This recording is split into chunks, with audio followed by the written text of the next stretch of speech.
നമ്മൾ allergy asthma ഫൗണ്ടേഷനാണ് വരുന്നത്. നമ്മുടെ പേജ് അലർജി ആസ്മ ഫൗണ്ടേഷൻ അതുപോലെ തന്നെ ടീം മണ്ണാർക്കാട് ഈ രണ്ട് പേജും ഫോളോ ചെയ്തിട്ടുണ്ടെങ്കിൽ അടിപൊളി ഒരു ക്യാഷ് പ്രൈസ് ഉണ്ട്. അപ്പോൾ ഒന്ന് ചെക്ക് ചെയ്ത് നോക്കും നമ്മളെ ഫോളോ ചെയ്തിട്ടുണ്ടോ എന്ന് നോക്കും. അപ്പോൾ രണ്ട് പേജിൽ ഒരു പേജ്, അതായത് അലർജി ആസ്മ ഫൗണ്ടേഷനുള്ള പേജ് ആൾ ഫോളോ ചെയ്തിട്ടുണ്ട്. അപ്പോൾ നമുക്ക് ആ ക്യാഷ് പ്രൈസ് കൊടുക്കാം. അപ്പോൾ നമ്മൾ ക്യാഷ് പ്രൈസ് ഗൂഗിൾ പേ ചെയ്ത് കൊടുത്തിട്ടുണ്ട്.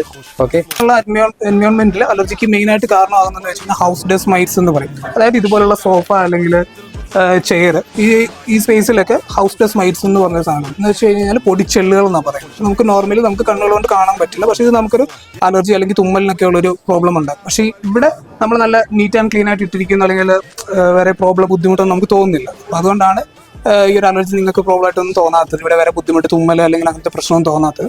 ഇൻ കേസ് നമുക്ക് എന്തെങ്കിലും ബുദ്ധിമുട്ടുണ്ടെങ്കിൽ നമ്മുടെ അലർജി ആസ്മ ഫൗണ്ടേഷൻ ക്ലിനിക്കിൽ വരികയാണെങ്കിൽ നമുക്ക് എന്തിനോട് അലർജി എന്നുള്ളത് ചെക്ക് ചെയ്യാനായിട്ട് പറ്റുന്നതാണ്. ഓക്കെ, അപ്പോൾ ഇനിയും ഒരുപാട് ചലഞ്ചായിട്ട് ഞങ്ങൾ മണ്ണാർക്കാട് വരുന്നുണ്ട്. അപ്പോൾ ഇപ്പോൾ തന്നെ ഫോളോ ചെയ്ത് വെച്ചോളൂ, allergy asthma foundation and team dot Mannarkkad.